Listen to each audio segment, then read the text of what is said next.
నమస్తే. ఎలా ఉన్నారు? బాగున్నారా? నేను మీ పద్మజ.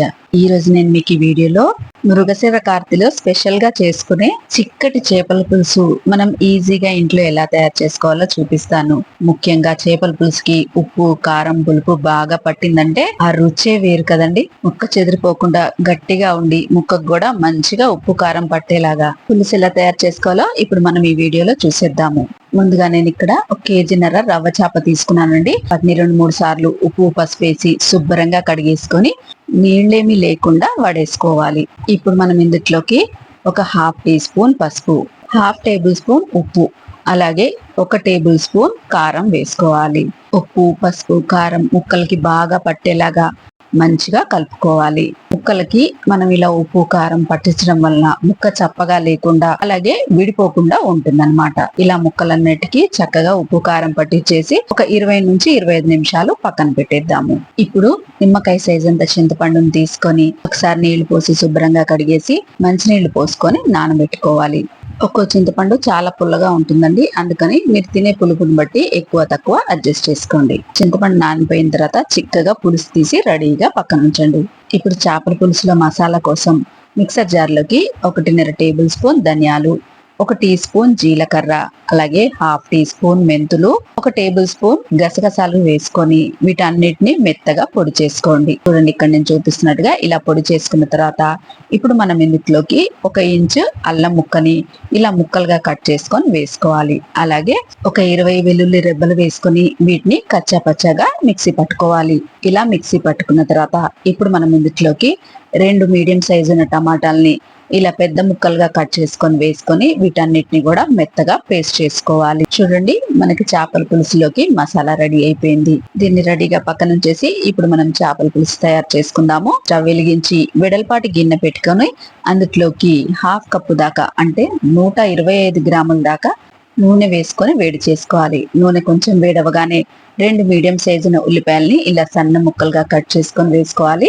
అలాగే ఒక 2 రెమ్మల కరివేపాకు కూడా వేసుకోవాలి. ఇప్పుడు ఈ ఉల్లిపాయల్ని రంగు మారేదాకా వేపుకోవాలి. ఉల్లిపాయలు మరీ ఎర్రగా అవ్వాల్సిన అవసరం లేదండి. ఉల్లిపాయలు కొంచెం మగ్గి ఇలా రంగు మారితే సరిపోతుంది.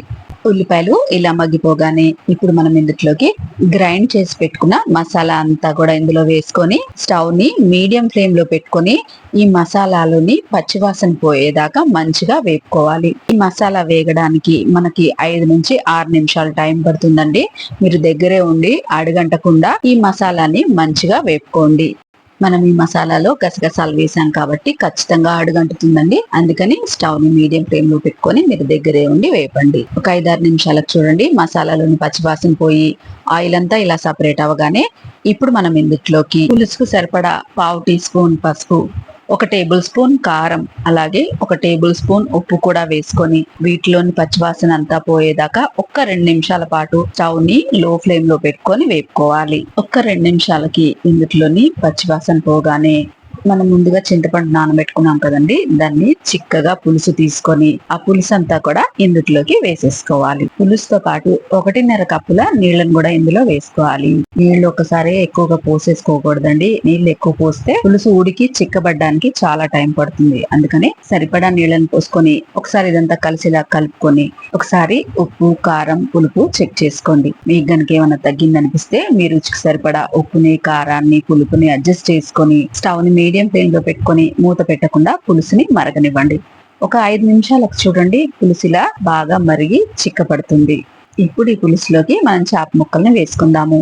మనం ముందుగా ఉప్పు, కారం పట్టించి పెట్టిన చేప ముక్కలన్నిటిని కూడా ఈ పులుసులోకి వేసేసుకోవాలి. మనకి మృగశిర కార్తి ఈ నెల 8 నుంచి 21 దాకా అంటే 15 రోజుల దాకా ఉందండి. మృగశిర కార్తిలో చేపలు తినాలి కాబట్టి ఈ 15 రోజుల్లో ఏదో ఒక రోజు ఈ చేపల పులుసుని చేసుకొని తినండి. చూడండి, ఇలా చేప ముక్కలన్నీ వేసేసిన తర్వాత ఇలా గిన్నెని పట్టుకొని 2-3 సార్లు కదపండి. ఇప్పుడు ఒక్కసారి గరిటెతోటి చేప ముక్కల్ని పులుసులోకి మంచిగా సర్దండి. పైకి కిందకి కలపకండి, జస్ట్ ఇలా సర్దండి అంతే. ఇలా సర్దేసిన తర్వాత ఇప్పుడు ఇందులోకి ఒక 5-6 పచ్చిమిర్చి, ఒక గుప్పెడు సన్నగా తరిగిన కొత్తిమీర వేసుకొని స్టవ్ ని లో ఫ్లేమ్ లో పెట్టుకొని మూత పెట్టేసి ఈ పులుసులో చేపల్ని ఉడికించుకోవాలి. ఈ చేపలు ఉడకడానికి ఒక 5 నిమిషాలు టైం పడుతుంది. ఒక 5 నిమిషాల తర్వాత మూత తీసి చూద్దామండి. చూడండి పులుసు దగ్గర పడింది. ఇప్పుడు మనం ఒకసారి గిన్నెని మళ్ళొకసారి కదిపేసి ఇప్పుడు ఇందులోకి ఒక హాఫ్ టీ స్పూన్ గరం మసాలాని వేసుకుందాం.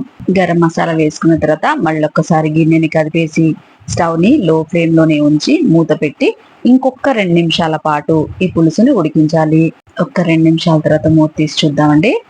చూడండి ఆయిల్ అంతా ఇలా సపరేట్ అయ్యి గుమగుమలాడుతూ చిక్కటి గ్రేవీ తోటి మన చేపల పులుసు రెడీ అయిపోయింది. ఇప్పుడు ఇంకా పైనుంచి సన్నగా తరిగిన కొత్తిమీర ఇంకొంచెం వేసేసుకొని స్టవ్ ఆఫ్ చేసేసుకొని ఈ చేపల పులుసుని పక్కకు దించేసుకుందాము. మీరు చేపల పులుసు లంచ్ లో తినాలనుకుంటే గనక రాత్రే చేసి పెట్టుకోండి. లేదంటే సాయంత్రం తినాలనుకుంటే పొద్దున్నే చేసి పెట్టుకున్నారంటే చాలా రుచిగా ఉంటుంది. చూడండి మన చేపల పులుసులో ముక్క ఎంత గట్టిగా ఉందో అస్సలు చెదరలేదు.